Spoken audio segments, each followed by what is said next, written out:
अगर शिकायतकर्ता को यह सरकार संरक्षण दे या शिकायतकर्ता के शिकायतों के आधार पर आप कार्रवाई करने के लिए प्रयास करें, तो क्या स्थिति बन सकती है? जी, उद्घाटन के तत्काल बाद आप ताजा तरीन उदाहरण है कानपुर और लखनऊ। ताजा तरीन उदाहरण है। 37 किलोमीटर या 38 किलोमीटर लंबा वो हाईवे है, 85 जगहों पे धंस गया। इस देश में एक से एक पुराने भवन है, पुल है बने हुए, अंग्रेजों के दौर राज्य बने हुए हैं, उनके ऊपर कोई खरोच नहीं आई। राम मंदिर जिसको इतना हाई प्रोफाइल में आपने तैयार कराया था, वहां पानी टपकने की शिकायत आ गई। इस उत्तर प्रदेश में हजारों की संख्या में स्कूल बंद कर दिए गए। कहा क्या जा रहा है? बंद नहीं किए गए हैं, मर्ज कर दिए गए हैं। नमस्कार, मैं हूं संजीव श्रीवास्तव। आप देख रहे हैं 4 PM न्यूज नेटवर्क। दोस्तों, भारतीय जनता पार्टी सपने बेचने में पारंगत है। प्रधानमंत्री नरेंद्र मोदी देश को बीते 12 सालों से ज्यादा का वक्त हो गया है सपने ही सपने दिखाते रहे हैं, और उन सपनों का हश्र क्या है वो हम देख भी रहे हैं और भोग भी रहे हैं। और उधर जो उनके दूसरे इंजन होते हैं, आप किसी भी सूबे में चले जाइए, हर सूबा और उसको जो लीड करने वाले जो मुखियागण हैं, वे भी सपनों की फ़हरिस्त प्रस्तुत करते रहते हैं, लेकिन वहाँ भी जो हाल है, बेहाल है, और सुधरने का कोई सिलसिला होता नहीं है। और जब भी कोई ख़ास मौके होते हैं, तो पोल खुलती रहती है, कोई सीज़न हो। अभी ये जो है बारिश का वक़्त है, और इस बारिश के सीज़न में हाल-बेहाल आप कहीं चले जाइए, और ख़ासकर मैं ये इसलिए ज़िक्र कर रहा हूँ कि सपने दिखाने वाले मोदी, उनके दूसरे इंजन, और आज तो देश में यदि आप उठा के देखिए, तो केंद्र में मोदी जी की अगुवाई वाली एनडीए की सत्ता, और बाकी आप अधिकांश जो राज्य हैं, तो भारतीय जनता पार्टी के पास हैं, या फिर एनडीए का शासन है। कम सूबे हैं जो गैर बीजेपी या एनडीए शासित जहाँ शासन है। हर तरफ हाल-बेहाल है। खासकर जो मैं जब बीजेपी की बात करता हूँ, तो मैं ये इसलिए भी कर रहा हूँ कि अभी लिटमस टेस्ट है, और हो भी रहा है, चल भी रहा है। अभी जेन जी, जेन अल्फा, इसने आसमान सिर पे उठा रखा है, और ठोर नहीं मिल रहा है, छोर नहीं मिल रहा है। चाहे केंद्र की सत्ता हो या सूबों के जो हैं इदारे, राज्य हैं, जितने वहाँ जो हाल है, बेहाल है, बदहाल है, और आपको बंदिशें लगाना पड़ेंगी। यूपी में आपने देखा, बैन किया है कि कोई स्कूलों को जाकर नहीं देख पाएगा। वहाँ कैमरे अलाउ नहीं होंगे। आपने राजस्थान में देख लिया, और भी ऐसा सब जगह चल रहा है। कोई राज्य छूटा नहीं है, छुपाना ही छुपाना है। तो अभी जब मैं बारिश की बात करता हूँ, तो चुनाव आने वाले हैं, कुछ ही महीने शेष हैं। उत्तर प्रदेश है, उत्तराखंड है, 7 विधानसभाएँ हैं। फ़रवरी और जो मार्च का महीना है उसमें 5 हैं, और बाकी नवंबर, दिसंबर में 2 अन्य जो सूबे हैं, गुजरात बचा हुआ जो है, या गोवा है, वहाँ आखिरी में है साल के 27 के। तो अभी फ़ोकस करूँगा उत्तर प्रदेश पे, क्योंकि उत्तर प्रदेश कहते हैं केंद्र की जो सत्ता है वहीं से उसका रास्ता निकलता है, और वहाँ सबसे बड़ा टेस्ट है। उत्तराखंड लगा हुआ राज्य है, और बीजेपी लंबे वक़्त से सत्ता में है, 10वां साल चल रहा है योगी जी की जो सत्ता है, और उधर उत्तराखंड में भी यही हाल है, बाकी जगह भी बीजेपी ही बीजेपी है। लेकिन जो बदहाली है, इसी पर करेंगे बात। चलेंगे, खास मेहमान जुड़ गए हैं हमसे, सुनील शुक्ल। सुनील सर, बहुत-बहुत स्वागत। सुनील सर, लगातार हम देख रहे हैं अभी, अगर बहुत ज़्यादा कहीं पे है, और मोदी जी भी हैं, शाह साहब भी हैं, उनका भी कौशल दाँव पे है, चुनावी कौशल। तो अभी जो सब चल रहा है, खासकर आप प्रयागराज में हैं, और जब मैंने बारिश की बात की, तो वो हम देख रहे हैं कि अरबों के काम हुए थे 2025 में, और जब बारिश हुई थी तो तब भी डूबा था, और अभी फिर बारिश जब ज़्यादा कुछ इस समय प्रकोप है, तो फिर प्रयागराज डूबे। और काशी में भी यही हाल है, वहाँ भी अरबों रुपए खर्च किए गए, और बड़े-बड़े वादे, बड़े-बड़े दावे, और उनका जो एजेंडा है, सांस्कृतिक है, सनातन एजेंडा है। तो पहले बात बारिश की, क्या कहिएगा, जो इतने अरबों रुपए खर्च करके, और आप लोग वहाँ जो देख रहे हैं, जो आप भोग रहे हैं, सब पर पहली आपकी एक राय? धन्यवाद संजीव जी। पैसा खर्च कर देने से शहरी विकास नहीं होता। पैसा आप खर्च करके हो सकता है कि कुछ कॉन्ट्रैक्टर्स को आप पैसा दे दें जो आपके संपर्क में हो, उनके पास से कुछ संपत्ति इकट्ठी हो जाए, लेकिन उस पैसे से जिस नगरीय विकास की परिकल्पना की जाती है वो पूरा हो जाएगा, ये आवश्यक नहीं है। आपने इलाहाबाद का के चर्चा की। इलाहाबाद में पूरे शहर में पानी निकासी की कोई व्यवस्था ही नहीं है। जो नाले हैं या तो चोक हैं या कब्जा कर लिया है लोगों ने। जो नदियों का जल संग्रहण क्षेत्र है वहां मकान बन गए हैं और सर्वाधिक मकान इसी सरकार के रहते हुए बने हैं। अगर आप गवर्नेंस में इस बात का ध्यान देने लगते हैं कि जो व्यक्ति नियमों का उल्लंघन कर रहा है अगर हमारी पार्टी का है तो उससे कोई बात नहीं करनी है, दूसरे के खिलाफ कार्रवाई करनी है, तो विकास नहीं संभव है। जो जल प्लावन की स्थिति इलाहाबाद में दिखाई पड़ी इस बरसात, ये पहली बार नहीं, पिछली बार भी हुआ था।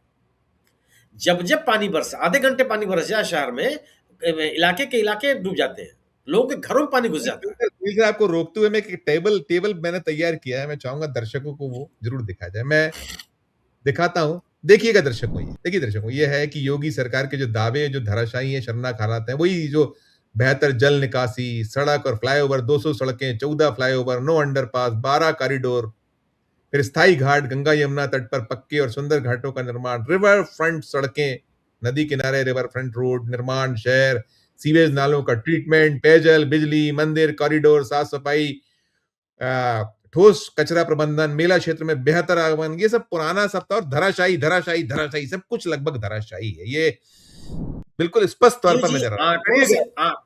आंकड़ों से लोगों का काम नहीं चलता। आंकड़े लोगों को सांत्वना नहीं देते हैं। आंकड़े लोगों के जीवन में बदलाव नहीं लाते। इन आंकड़ों के होते हुए भी लगातार इलाहाबाद शहर जल प्लावन से डूबा हुआ है।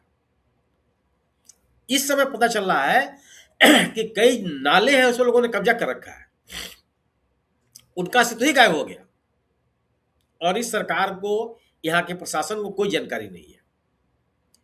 काम करने का तरीके की आप कल्पना नहीं कर सकते हैं।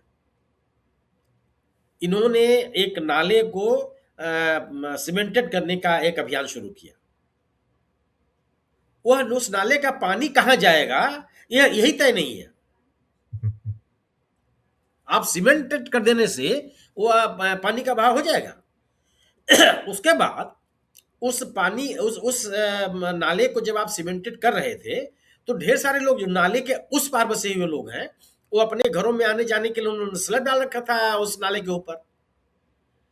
1 महीने से ज्यादा समय हो गया, उन लोगों के स्लैब बने नहीं। लोगों के स्लैब बने ही नहीं, केवल जो नाले का हिस्सा था उस पर उन्होंने स्लैब बना के छोड़ के गायब है। वो कोई मिलने वाला नहीं, कोई बात करने वाला नहीं।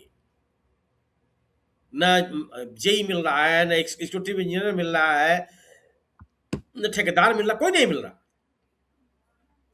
इस तरह से आप विकास तो नहीं कर सकते हैं। सड़कों की स्थिति है कि सड़कों को आपने चौड़ा कर दिया, लेकिन सड़कों को चौड़ा करने के बाद पानी जाएगा कहां, इसकी कोई व्यवस्था नहीं है। जब पानी नहीं जाएगा तो स्वाभाविक सी बात है कि वो सड़क पर रुकेगा और जब सड़क पर रुकेगा गाड़ियां चलेंगी, सड़क बर्बाद हो जाएगी। कोई ऐसी सड़क नहीं है इलाहाबाद शहर की जिसमें आप किसी सड़क की जिसमें जल निकासी प्रॉपर हो। लगातार लोगों से कहा जाता रहा कि भाई आप जो कुछ भी निर्माण कर रहे हैं इसमें जल निकासी को प्राथमिकता दीजिए, कहीं नहीं। और यह स्थिति केवल इलाहाबाद में नहीं है, उत्तर प्रदेश का कोई शहर ऐसा नहीं है। यहां तक कि जिन शहरों को स्मार्ट सिटी बनाने की बात की गई थी वहां की स्थिति भी वही है। कोई एक स्मार्ट सिटी का नाम ले लीजिए जहां पे जो नागरिक सुविधाएं हैं वो बेहतर हुई हो, नहीं, जल निकासी प्रॉपर हुई हो। प्रधानमंत्री जी का जो निर्वाचन क्षेत्र है, वाराणसी, काशी, वहां की स्थिति देख लीजिए, खरबों रुपए। वही अरे वहां की स्थिति देख लीजिए। भारतीय जनता पार्टी ने वाराणसी में विकास कार्यों की देख रेख करने के लिए एक कभी उनको महासचिव बनाया गया, सचिव बनाया गया, जगदीश पटेल या कुछ ऐसा नाम है, गुजरात करने वाले हैं, उनको बाकायदे तैनात कर रखा है वहां। जो विकास संबंधी गतिविधियां हैं उस पर वो निगाह रखेंगे। कैसे चलेगा भाई? उसके बाद स्थिति है फ्लाईओवर बन जाने से नागरिक सुविधाएं खत्म हो जाती हैं, असुविधाएं खत्म हो जाती हैं। रोपवे बना देने से नागरिक समस्याएं दूर हो जाती हैं। दिखावे वाले काम करने में इस सरकार की रुचि बहुत रही है। ऐसे काम जो दिखे, अब रोपवे है वो दिखेगा लोगों को, तो जो मध्यम वर्गीय लोग हैं उच्च मध्यम वर्गीय लोग हैं, भारतीय जनता पार्टी के समर्थक लोग हैं, उनको लगा अरे कितना बड़ा काम हो गया, कितना बड़ा काम हो गया। लोगों को शहर में पीने का, कोई ऐसा शहर है क्या उत्तर प्रदेश में जहां लोग खरीद के पानी न पी रहे हो? कोई शहर जहां बिना खरीदे आप पीने का पानी आपको मिल जाए? यह सरकार बहुत जोर शोर से नारे लगाती रही कि घर घर नल जल। सर पूरे क्या देश हुआ? में मैं सुनील सर, मैं इसलिए पूछना चाह रहा था कि मैंने ये तो अपना सब कुछ बिल्कुल क्लियर, क्रिस्टल क्लियर है कि सिर्फ मैंने कहा सपने बेचते हैं, दावे करते हैं, जुमलेबाजी करते हैं, सच्चाई बिल्कुल उलट है। सो मैंने ये इसलिए भी उठाया था सर कि आपने वहां जो कुंभ को महाकुंभ जैसी संज्ञा दी और अरबों रुपए का काम हुआ। मध्य प्रदेश में साल 2028 में सिंहस्थ होना है, महाराष्ट्र में भी होता है अर्धकुंभ। उठ रही ये बातें हमारे यहाँ, तो आज ही निकल कर आया है सामने कि करोड़ों की लागत से बन रही एक सड़क पे एक जो पुल है, खेत में उतर गई, वो जो वहां सड़क उतार दी गई। मतलब इस तरह का जो निर्माण है, और क्या सबक सर, क्या कहिएगा, ये सबक कब लीजिएगा, कैसे, क्या लेना चाहिए? क्योंकि ये अभी हम देख रहे हैं उज्जैन में यही सब चल रहा है जो, और मध्य प्रदेश में यही हाल है। देश के आप जिस राज्य में चलिए हर जगह हाल है। लेकिन मैं स्पेसिफिकली उसकी वो कुंभ से सिंहस्थ को जोड़कर देखूं, तो क्या सबक है इसमें शामिल कि कुछ कम से कम कुछ तो देखे जाए, ये हमारे जो जनता का गाड़ी कमाई है वो ऐसे अपव्यय ना हो, इसकी लूटपाट ना हो पाए।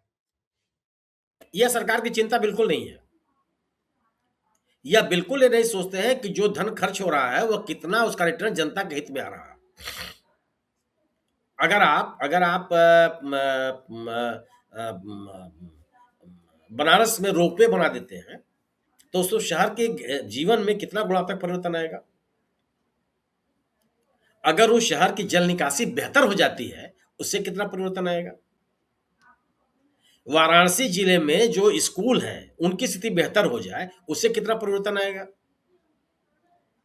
यह सरकार शोकेसिंग में, दिखावे में बहुत विश्वास करती है।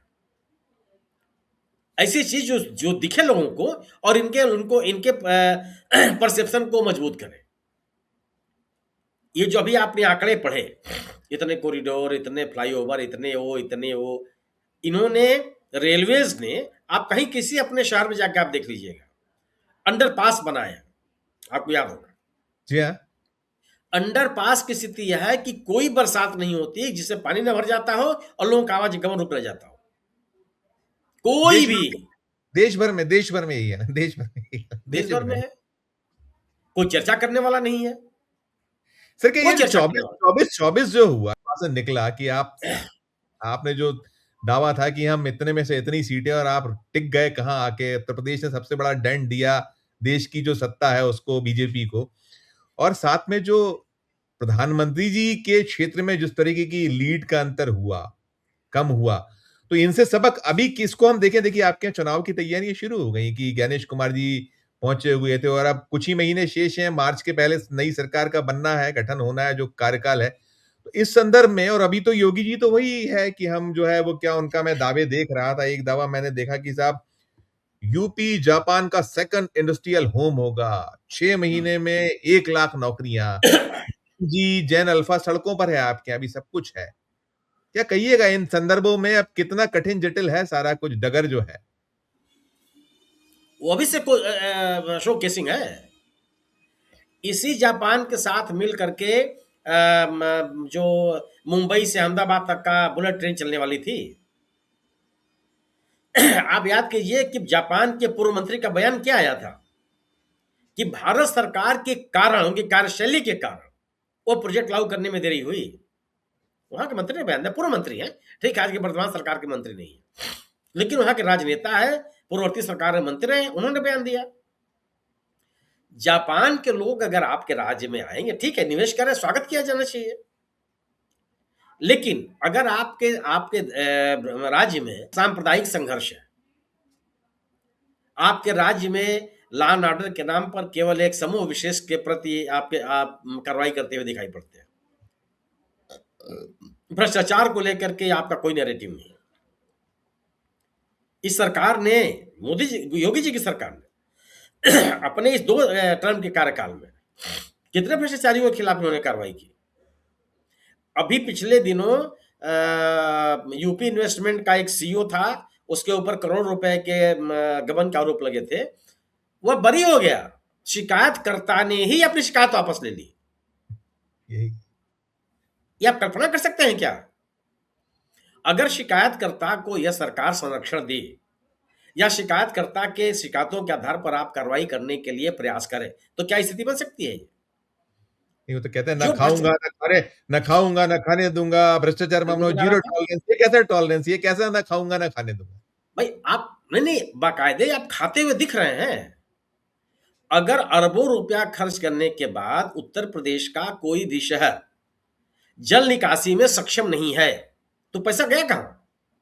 सर, जो नेशनल हाईवे जो है वो 15-15 दिन, 20-20 दिन नहीं चल पा रहे हैं सर। उद्घाटन के तत्काल बाद, जी जी। उद्घाटन के तत्काल बाद आप ताजा तरीन उदाहरण है कानपुर और लखनऊ, ताजा तरीन उदाहरण है। 37 किलोमीटर या 38 किलोमीटर लंबा वो हाईवे है, 85 जगहों पे धंस गया, 85 जगहों पर बाकायदे कोलैप्स कर गया। कई क्या दिनों तक मॉडल, उस पे क्या मॉडल है आवागमन सर रुका ये? रहा। ये गुजरात मॉडल है मोदी शाह, या मॉडल है योगी मॉडल है? कौन सा मॉडल है सर ये? मैं कहता रहा हूं आपसे, कोई पैसा कहां गया? जो आपने कहा था कि ना खाऊंगा ना खाने दूंगा, यह चरितार्थ होता हो तो नहीं दिख रहा है। अगर आप उस प्रोजेक्ट का पैसा उसी प्रोजेक्ट में खर्च करेंगे तो स्थिति तो नहीं बनेगी। ऐसा तो नहीं होगा। इस देश में एक से एक पुराने भवन है, पुल है बने हुए, अंग्रेजों के दौर राज्य बने हुए हैं, उनके ऊपर कोई खरोच नहीं आई। पिछले साल, 1.5 साल, 2 साल, 5 साल, 10 साल में जो आपके निर्माण है, उनकी स्थिति क्यों हो गई? पार्लियामेंट में चुनने की शिकायतें आ गई। राम मंदिर जिसको इतना हाई प्रोफाइल में आपने तैयार कराया था, वहां पानी टपकने की शिकायत आ गई। क्या है ये? क्यों हुआ? सर अंडर या अंडर करेंट्स क्या पा रहे हैं सर? ये जो इलेक्शन की जो कि अब हो गया है, जमावट हो गई है, जैसा मैंने कहा कि वहां पहुंच गए, तो किस तरह के अंडर करेंट्स हैं? और खासकर जो राम मंदिर दान डकैती है, इसको ये समझ रहे हैं कि भूला गया है कि किस तरह का आप पा रहे हैं? क्या क्या चीजें? थोड़ा सा 2-4-5 पॉइंट्स जो मुख्य तौर पर है, जो कठिनाइयां पैदा कर रहे हैं और बहुत बड़ा कुछ उलटफेर संभावित दिखता है क्या आप? सवाल इस बात का है संजीव जी कि अंडर करंट नहीं है, वो सतह पे करंट दिखाई दे रहा है। उसको आप महसूस करें या ना महसूस करें, यह जेन जी और जेन अल्फा का प्रदर्शन ये बताता है कि लोग इस सरकार के गवर्नेंस से सहमत नहीं है। ये बताता है कि लोग इस सरकार के जो पॉलिटिकल एजेंडा है उसके साथ खड़े होने के लिए तैयार नहीं है। वो लोग बताता है कि ये लोग सरकार के कामकाज से संतुष्ट नहीं है। आप इसको वंदे मातरम, मनुस्मृति, इनको लेकर के जो राहुल गांधी सवाल उठा रहे हैं, इनके आधार पर अगर उसको डाइवर्ट करना चाहते हैं और ध्रुवीकरण करना चाहते हैं, नहीं होने वाला है, संभव नहीं है। जो जो युवा है, जिसको हम और आप जेन जी कर रहे हैं, जेन अल्फा कर रहे हैं, वो मनुस्मृति को स्वीकार करने के लिए तैयार नहीं है। इस देश के युवाओं ने मनुस्मृति को प्रगतिशील ग्रंथ कभी नहीं माना है, अनुकरण करने लायक ग्रंथ कभी नहीं माना है। ये बीजेपी के लोग, संघ के लोग इसको प्रमोट करते रहते हैं। क्यों? कि वर्णवादी व्यवस्था में इनकी रुचि है, जिसको कहा जाता है कि ब्राह्मणिकल हायरार्की, उसमें इनकी रुचि है, यानी कि जो सवर्ण लोग हैं वो आगे ही रहेंगे। इसको ये युवा स्वीकार करने के लिए तैयार नहीं है। ये जो जेन अल्फा है, जेन अल्फा का पूरे देश में सबसे पहली घटना उत्तर प्रदेश के फतेहपुर जिले में आई, जहां विद्यार्थी सड़क पर आ गए। आप कुछ सीखने के लिए तैयार नहीं है। और उसको डिफाइन कैसे कर रहे हैं कि बिस्किट खिलाने के लिए जो है, बिस्किट खिलाकर हमको लाया गया, इस तरह की कदमें मार के वही चलेगा? कन्नौज में और देवरिया जिले में दोनों के खिलाफ इन्होंने एफआईआर कर दिया। अरे आप डरा करके इन बच्चों को रोक सकते हैं क्या? संतुष्ट कर सकते हैं? संभव है ये? अगर आप ये सोचते हैं कि बच्चे डर जाएंगे, इस तरह का माहौल बनाया जाएगा जिससे लोगों के मन में एक तरह का भय पैदा हो जाएगा, लोग अपनी बात कहने के लिए सड़कों पर नहीं आएंगे, तो आप बहुत गलतफहमी में हैं। और अगर आप जेन अल्फा और जेन जी से अगर आप जुड़ना चाहते हैं, तो आपको उनके मुद्दे पर जुड़ना पड़ेगा। शायद 7.5 करोड़ के आसपास जैन जी है उत्तर प्रदेश में, लगभग हाँ आंकड़ा जो। हाँ, भाई 7.5 करोड़। यह देश ही संजीव जी युवा देश माना जाता है। यस सर, यस उत्तर सर। प्रदेश देश का सबसे बड़ा राज्य है। जिस राज्य में यह जेनजी स्कूलों की बदतर स्थिति को लेकर के आंदोलन कर रहा है, और जो बच्चे स्कूलों की बदतर हालात पे सवाल पैदा कर रहे हैं, उनके खिलाफ आप मुकदमा कर दे रहे हैं। आप उनसे कुछ सीखने के लिए तैयार नहीं है।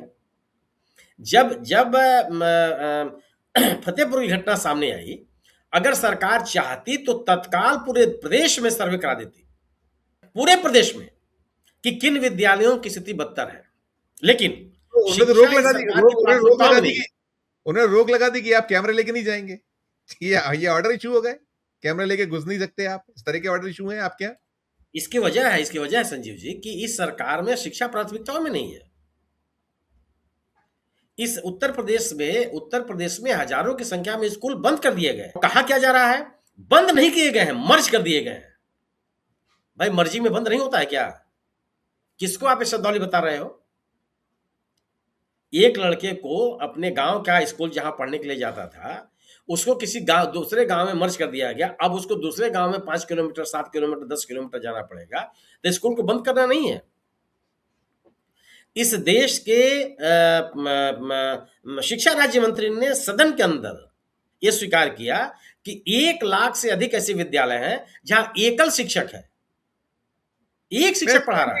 ये सारा ऐसा सुनील सर, मैं एक चीज आखिरी करूंगा, मेरे पास टाइम बहुत कम है, 21 मिनट हो गए हैं। मैं ये पूछना चाहूंगा सर, अगर आज की तारीख में बहुत वक्त कम है, अब ज्यादा नहीं है और ना सुधारने के लिए वक्त है, आप राहुल गांधी को जो बुरा बुरा कहकर आप बीच में जो आपके अखिलेश यादव उनके दल को कोस कर नैया पार तो हो नहीं सकती, लेकिन कुल मिला के आज क्या देख पा रहे हैं? मैं दो, एक तो आप उत्तर प्रदेश प्रॉपर और पड़ोस में उत्तराखंड, दो राज्यों की मैं बात करूं तो आज आप क्या देखते हैं कि किस तरह की ऊंट की करवट की आहट आप पा रहे हैं? मैं नंबर से नहीं कहूंगा, लेकिन आप जो आहट पाते हैं कि क्या आप नजर आते हैं? दोनों राज्यों में गवर्नेंस को लेकर के सरकारों के खिलाफ नाराजगी है। लोग इन सरकारों से, उनके कामकाज से संतुष्ट नहीं है। ये दोनों सरकारें भी इसीलिए अपने कामकाज का उल्लेख नहीं कर रही हैं, बल्कि जो भारतीय जनता पार्टी और संघ का एजेंडा है उसी को आगे बढ़ाने की कोशिश करती है। नहीं तो वह क्या ब्रांड राष्ट्रवाद brand brand brand brand Modi तो पिटा हुआ, उसके हाल बेहाल है। अमित शाह के जो तिकड़मे थी वो कितना कारगर होंगी, वो और योगी का जो था बटना कटना, एक रहोगे सेफ रहोगे, ये कितना आपको दिखता है ये कुछ कारगर होगा, नहीं, काम करेगा? आगे क्या देख पा रहे हैं, सब अब करिएगा बस सब। योगी जी कहाँ अमित शाह और मोदी जी से अलग है? उनकी भी राजनीति तो वही है। तो आप दोनों को अलग करके कैसे देख सकते हैं, और क्यों देखा जाना चाहिए?